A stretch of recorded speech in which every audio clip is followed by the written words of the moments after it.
I have been sounding the alarm on inflation for over a year now, every single day on my podcast, which I hope you're listening to.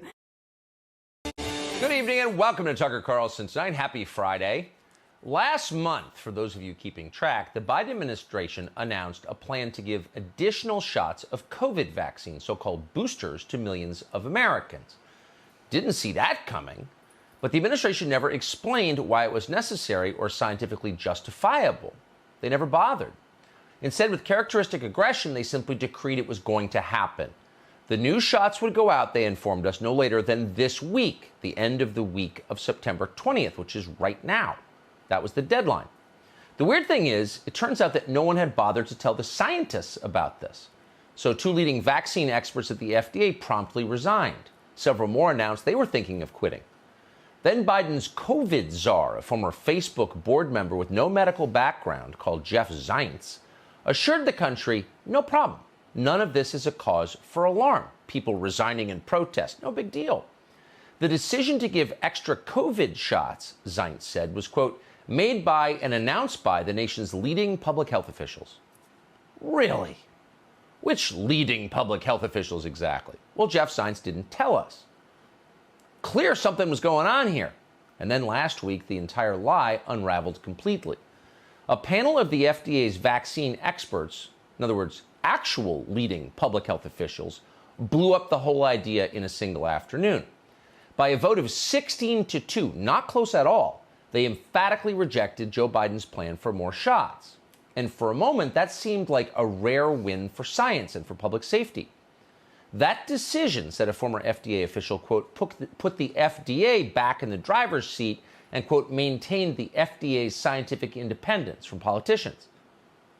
But just for a minute, because in Joe Biden's America, there is no independence from politicians. Shortly after midnight on Thursday, the college professor who Biden appointed to run CDC, Rochelle Walensky, simply overruled the FDA panel.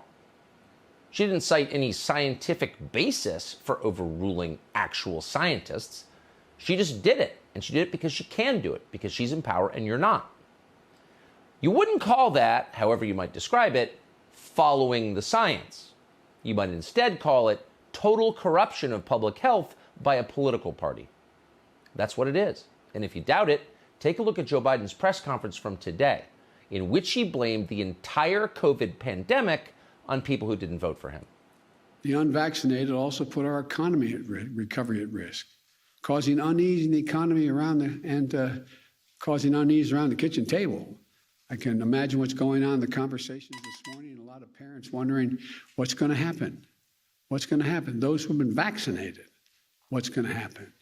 Potentially slowing economic growth, costing jobs. The refusal has cost all of us. The refusal to get vaccinated has cost all of us. And I'm moving forward with vaccination requirements wherever I can. Huh? So we don't have enough workers because people aren't getting vaccinated? We don't have enough workers because you're paying people not to work. Drive around America, the stores are closed because people aren't working because the government is paying them not to work. So if you're worried about the worker crisis, look in the mirror, pal. But let's get to the core allegation here, that the unvaccinated are somehow dangerous to the rest of the country. That's what the president just said.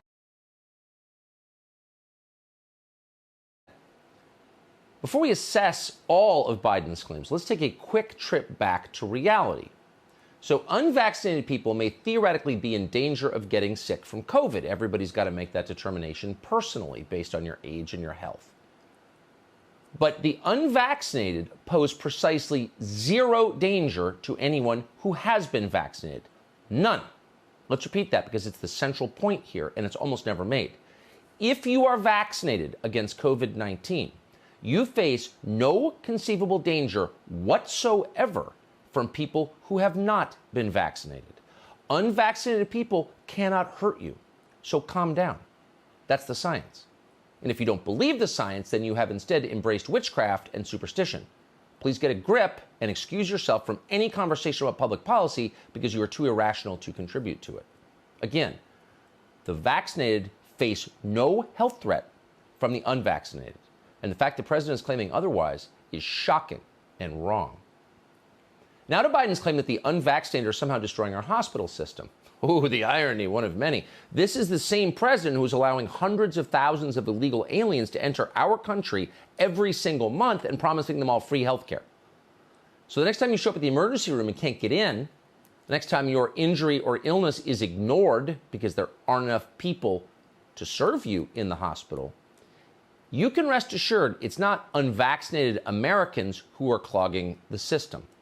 It's not. It's the rest of the world.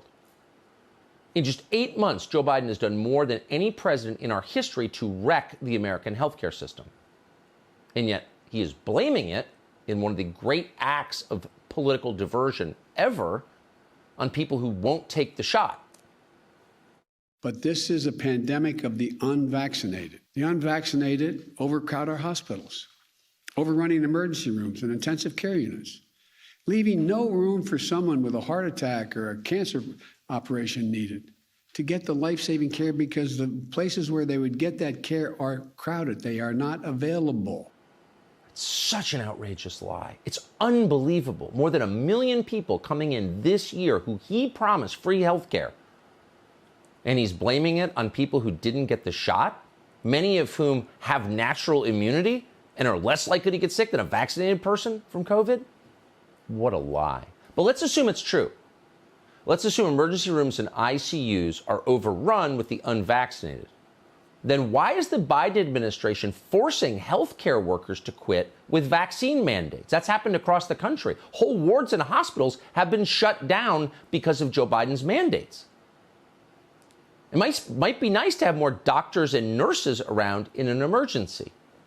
By the way, at this point, and it could change, emergency rooms are not overrun with COVID patients. More than 20% of inpatient beds in this country are open and available as of tonight. That's according to HHS data. Intensive care units, which are supposed to be occupied as close to capacity as possible, are not full anywhere in the country. What we do have, and it's getting worse, is a severe staffing shortage at hospitals. Massive.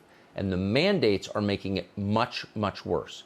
Ask anyone in healthcare in the state of California, or in any state. At one major hospital in Dallas, the Parkland Health and Hospital System, there's no one to bathe or turn patients anymore. They don't have enough staff. At the University of Arkansas's Medical Center in Little Rock, officials have been offering $25,000 signing bonuses to new nurses, and yet they are still short-staffed. So looking at that, that is a crisis. What's Joe Biden's answer? Fire as many nurses as possible, because the unvaccinated, according to Joe Biden, are the root of all these problems. It's the pandemic of the unvaccinated. Think about that. Blaming regular Americans for a virus that American bureaucrats funded and the Chinese military created. If you don't follow his made-up laws with no precedent in all of American history, you're the reason we're all suffering. It's your fault, Middle America. Of course it is. It's always Middle America's fault. What a lie. And no, it's not just a pandemic of the unvaccinated. That's a lie, too. It's just not true. Vaccines do appear to lower the death rate across the population from COVID, but they certainly don't prevent death from COVID. They don't. Look at the CDC numbers. According to the CDC, thousands of vaccinated Americans have died so far of COVID-19. According to the CDC, about 13,000 more have been hospitalized with life-threatening COVID symptoms. Vaccinated people. Doesn't mean the vaccines are bad or not worth taking. We're not making that case. We're just making the obvious, scientifically justifiable observation that no, it's not just the unvaccinated who get sick and die from COVID. It's not. That's a lie. The Biden administration knows it's lying. They do it anyway, and so do their lackeys. Here's The View this morning. It's still these unvaccinated people that concern me the most. Look at the numbers. Yeah. They're not lying. These are the facts. Get your vaccine. So it is surprising to me that parents across the country are still anti-vaxxers, they're anti-mask, they're anti-mandate, but they're not protecting their own children. So you can't just say, well, I'm not going to take the vaccine because it is my choice. It is no longer your choice when you have to, when your decisions are impacting other people. Oh, impacting other people how exactly? Damn those people from dying of COVID. When are we going to start attacking other categories of people for making unwise health choices? Someone dies of diabetes. Is The View going to attack them for eating too many potato chips? Are we going to start yelling at people with AIDS for their bad life choices? How about hepatitis or cancer? What is this, anyway? Normally, we wouldn't air View clips from The View. They're too stupid and they're too predictable. But here's what happened a few minutes later on The View, and we did not predict this. I need the two of you to step off for a second. Okay. Anna and we're going to bring Sonny you back later. have to Okay. leave. Yeah. Yes. And we'll tell you why. More information later. It's a tease. We'll tell you why in a couple of minutes. Since this is going to be a major news story any minute now, Yeah. what happened is that Sonny and Anna both apparently tested positive for COVID. No matter how hard we try, these things happen. They probably have a breakthrough case, and they'll be okay, I'm sure, because they're both vaccinated up the wazoo. It's a tease when someone gets COVID. What narcissist. But here's the bottom line. Two hosts on The View, both of them vaccinated, get COVID at the same time. You're supposed to believe this makes a powerful case for forcing millions of Americans who have natural immunity to get the shot at gunpoint. Really? You got to wonder, is anyone convinced by this stuff anymore? So we head up north to our cabin. To the cabin.